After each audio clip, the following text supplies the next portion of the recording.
Chris Godinez, licensed professional counselor, the host of We Need to Talk on every Sunday at noon, and then I post it up to Facebook.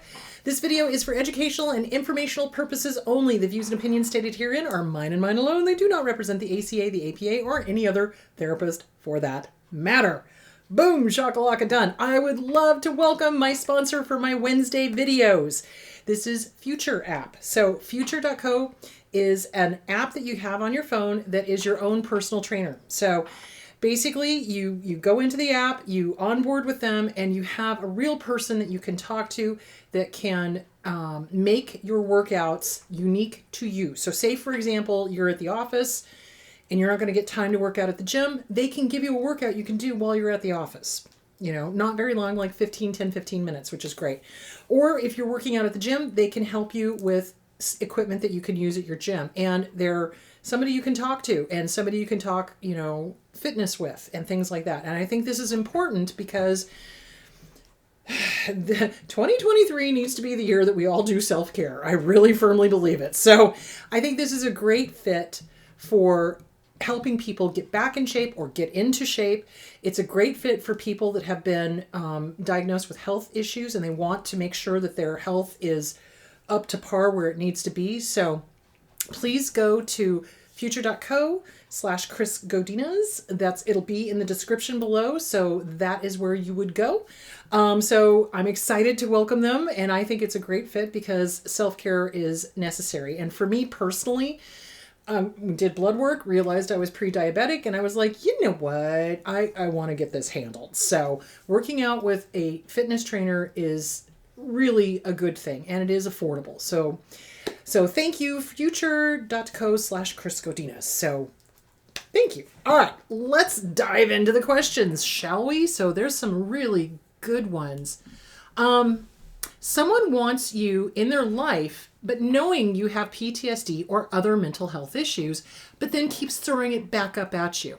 When there's a problem, it's you that's the issue, not the actual issue. What's going on? If you are disabled and they choose you, but then make the disability the focus, what is going on? They tell you straight up that you are bad. Okay, so if somebody is doing that, they are abusive. Let's be clear. So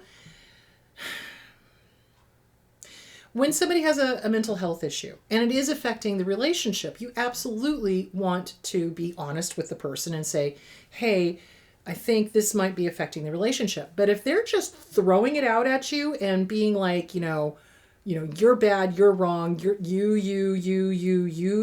guns, remember the you guns? Then yeah, you absolutely, that's a red flag. That's a red flag.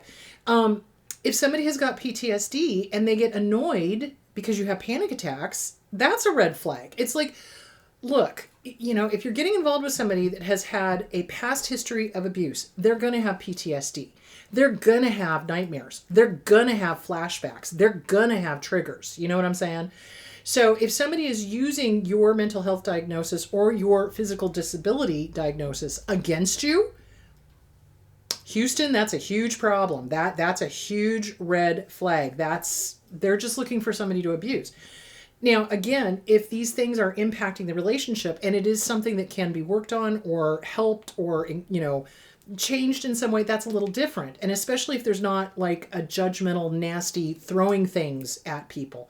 So yeah, that is a concern. I'm concerned. So if that's happening, that would be considered abuse, I think, if they're taking your mental health diagnosis. So say, for example, if they're like, you have a panic attack and they're like harsh and cruel and judgmental and how dare you and, blah, blah, blah, blah, blah, as opposed to, okay, breathe, you're safe, you're okay, and then kind of helping you work through what was the trigger, what happened, how can we avoid this in the future, how can we, what triggered you. So for example, one year John took me to the mall, and this is when we lived in LA, and it was around Christmas time, and it was so packed. I mean, it was just crazy packed. And I started having a panic attack. I was like, I have got to get out of here. There's too many people. It's too crowded. Can't find the exit. What the hell?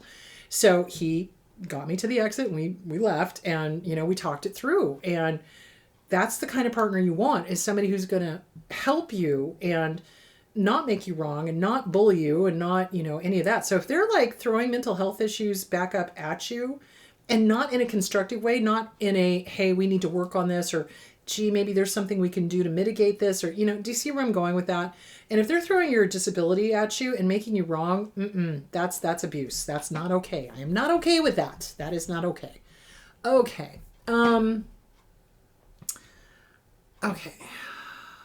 Okay. Moving from a fawn response, which is giving into the danger, to a fight response, and realizing what you went through was terrible, how not to rage 24/7. Okay.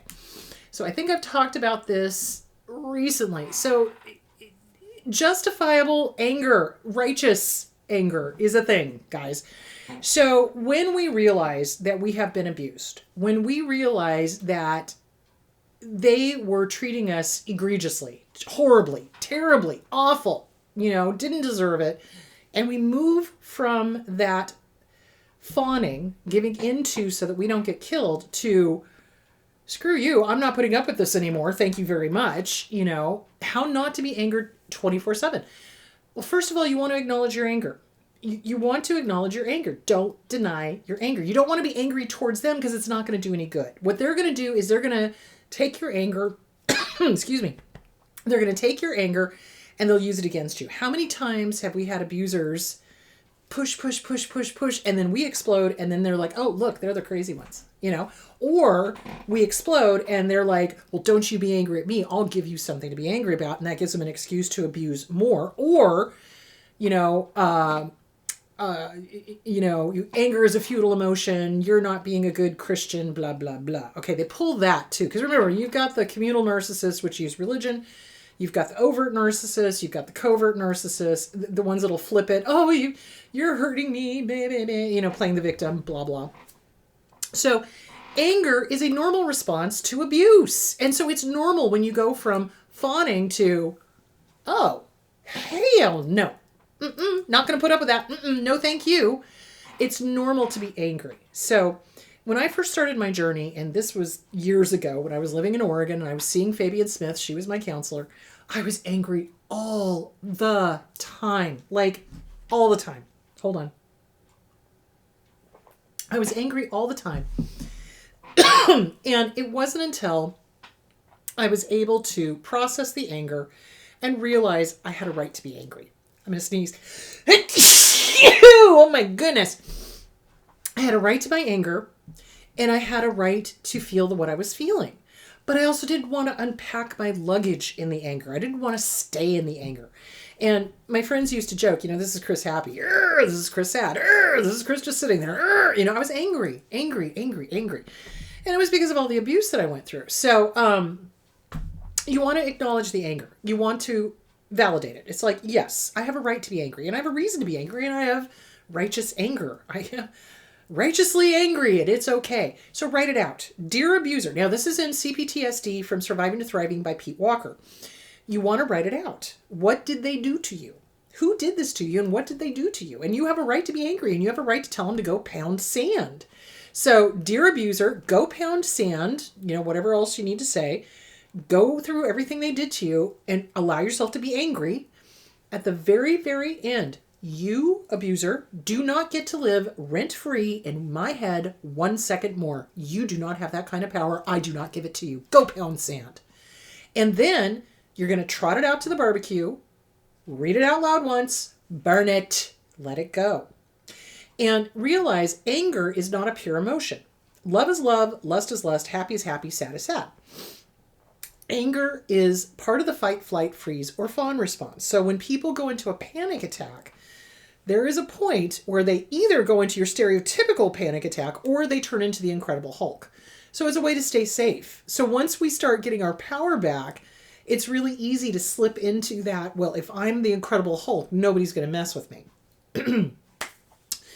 That might be good for a while, but you're going to start driving off people that you really actually want to have in your life. So what you're going to want to do is what's underneath the anger. And generally, what's underneath the anger is hurt, betrayal, sadness, and fear. It's softer emotions. The anger is like the bodyguard of the softer emotions.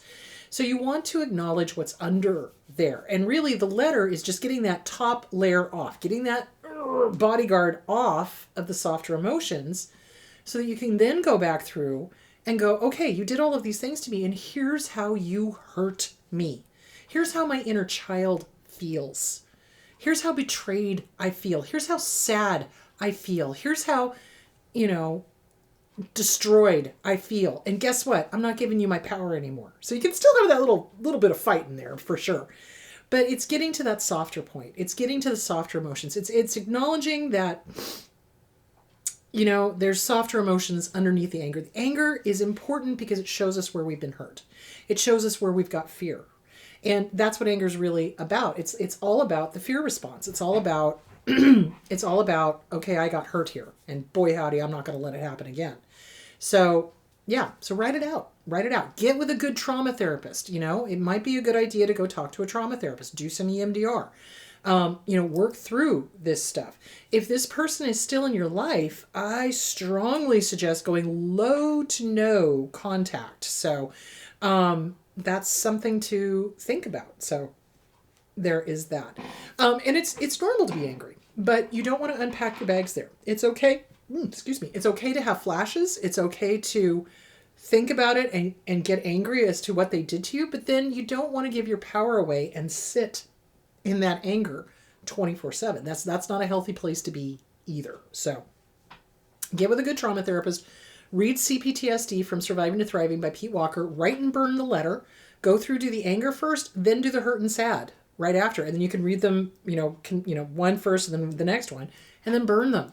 Don't send them. It's not going to do any good. If this abuser is still in your life, I would strongly suggest going low to no contact. So there is that. I hope that answered the question.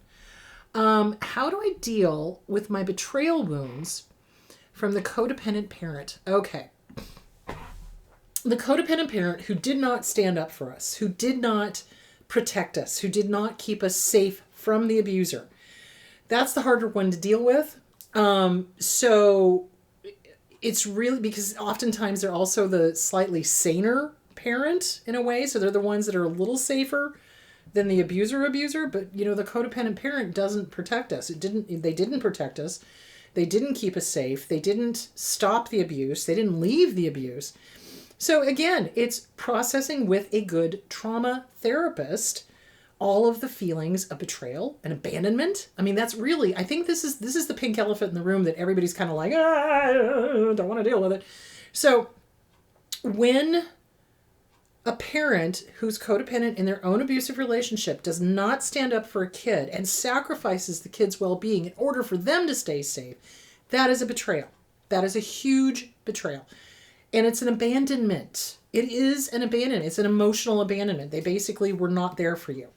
So it's write and burn, write and burn, write and burn, write and burn. So the difference is, how do I explain this? What they did was abusive in their own right. It was not as abusive as maybe the abuser was, but it was abusive in their own right. So you write and burn an angry letter, and you write and burn how you felt, and you get rid of it. You just burn it and get rid of it. Get with a good trauma therapist. There's going to be a lot of mixed emotions. Love, hate, okay? My mom didn't stand up for me either, and she was the saner of the two.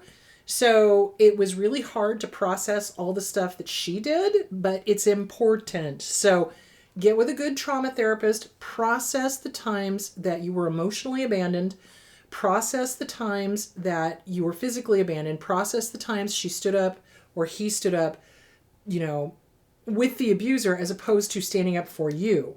And write it out. Get out the anger. Get out the sadness. Get out the hurt. Get out the everything. Inner Child Workbook, Catherine Taylor, or Inner Child Workbook by Lucia Cappuccioni. Those two are going to be very important because that inner child feels abandoned and feels betrayed. And really, what is betrayal? It's anger. It's anger. You're angry. You're angry. And it wasn't your fault. If your parent was codependent with an abuser and sided with the abuser, it's that ego defense. It's that siding with the abuser so they don't get hurt. So again, inner child was running that person at that time. Does not excuse it. It explains it, but it does not excuse it. So it's this fine line of compassion versus idiot compassion. So compassion is where you can go, wow, I see that your inner child was running your show, and that's why you sided with the abuser to keep yourself safe. However, you doing that damaged me, and that's not okay. So it's compassion. That's you see why, but you're also not going to allow it to continue, and you're also not going to tell yourself the story that it was your fault, because it wasn't your fault. The adults in your life are the ones that should be protecting you. So yeah, that's how you deal with the betrayal. It's like you just acknowledge it. It's like, this was an abandonment. This was a betrayal.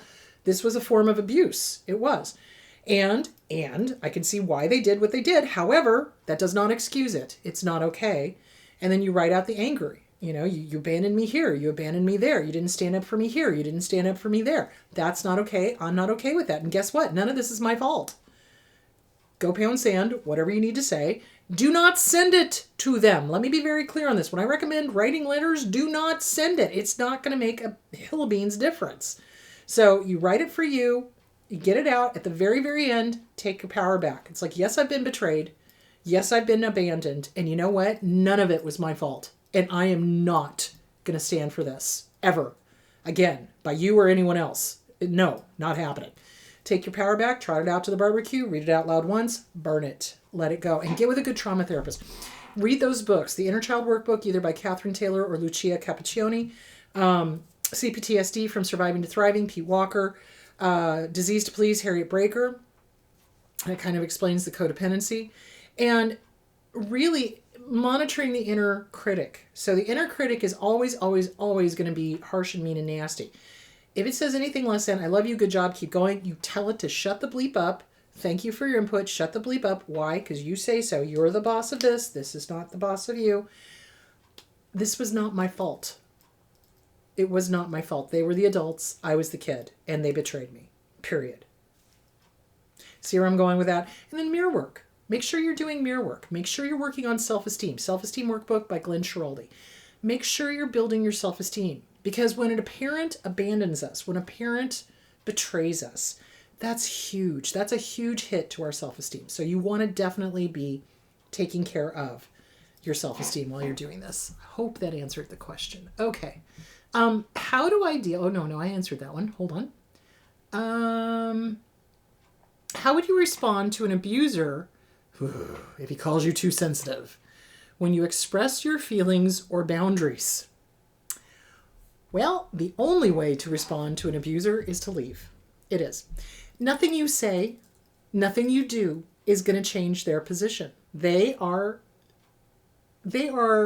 committed to you being too sensitive, which is their mental excuse for the way they treat you. So when somebody says to me, oh, you're too sensitive, or, oh, saying no to me is mean, or, whatever, I'm like, you just told me everything I need to know about you. And that's when I back way the hell off. So that hasn't happened in years, thank God. But, it's like how people respond to your boundaries and how people respond to your emotions tell you everything you need to know about that person. There is no such thing as too sensitive. Your emotions are your emotions. Your thoughts are your thoughts. Your feelings are your feelings. By saying you're too sensitive, that's an invalidation. That's basically like your thoughts and feelings don't matter. Or they're uncomfortable to me and I don't want to deal with them. That's really what they're saying. And either way, that is somebody you do not want in your life. You do not want them in your life. There's nothing you can say to them. When they say that, oh, you're too sensitive, the only thing I would do would be like, interesting. And then I'd walk away. Walk away. Because nothing you say is going to change their mind. They are committed for you to be wrong. That's what this is about. They're making you wrong. They're making you wrong for having emotions. And let's take a look at why. Abusers do not feel the way you and I feel. They don't have or process the emotions the way you and I process emotions. So when they're confronted with real emotions, it makes them angry because they can't feel them. And if they can't feel them, they can't deal with them and they can't manipulate. So the only way they can manipulate is to invalidate. Let me say that again. The only way that they can manipulate is to invalidate. And that's what they're trying to do. And that's why as soon as somebody does that to you, we're done here. Bye-bye. have a nice life. And by have a nice life, I mean go pound sand. Seriously. So, because they're showing you who they are. Absolutely. Healthy, normal people, when somebody expresses an emotion, a genuine, real emotion, we listen. Wow, what must that feel like? I'm so sorry. Or, oh, how hurtful. Or, wow, I hear you're angry. You know? You validate. You hear it. You feel it. You let them know that they're valid, real. You know, abusers love to make us think we don't exist. And that's what is essentially what they want. They want to kill us. It's like, whoop, Moana is barking at something. They want us to feel like we don't exist, and they want us to kill us. It's a soul death. They want us dead. So they invalidate our feelings, and they invalidate what we're, expressing. And they train us to not tell them what we're thinking and feeling because they don't want to hear it. So when somebody does that, you're too sensitive. No, we're done. Or you draw a boundary and they're like pissy about it. Nope, we're done. You just told me everything I need to know about you. Do you see where I'm going with that? So yeah, there you go. Okay. How can we get over timeline dissociation if we don't go over our lifeline? Okay. So this is different than wallowing in your story. I think this is where people got confused. You have to talk about timelines, right, in order to heal the dissociation part, because we're dealing with stuff that happened oftentimes when we were very little, very, itty bitty babies. Okay. So timeline is fine if you're working towards a goal, if you're growing, if you're processing, if you're working through the triggers, if you're able to recognize when you dissociated, how you dissociated, why you dissociated. So dissociation is basically a form of self-defense. It really is. So when kids are faced with something horrific that they cannot cope with, literally, and adults do this, literally the brain just goes, nope, I'm noping out of here. Nope, bye. And we either blip and we lose that time period because we're just, lights are on, engines running, and we're really not home. We're like floating 5 feet out of our bodies. Or a lot of times kids will report, and adults will report this too, when they're recounting like flashbacks of sexual abuse when they were children. They, several clients have told me, multiple clients have told me, that when they're having the flashback, they're literally seeing it from like the corner of the room. So they literally dissociated at the time because they couldn't cope with it. But they can start remembering it from watching it from far away, like the corner of the room or the ceiling or, things like that. So it's normal. It's a form of survival is what it is. Dissociating is a form of survival. When things get too much, the brain just kind of goes, yeah, peace out, baby. And, boop, gone.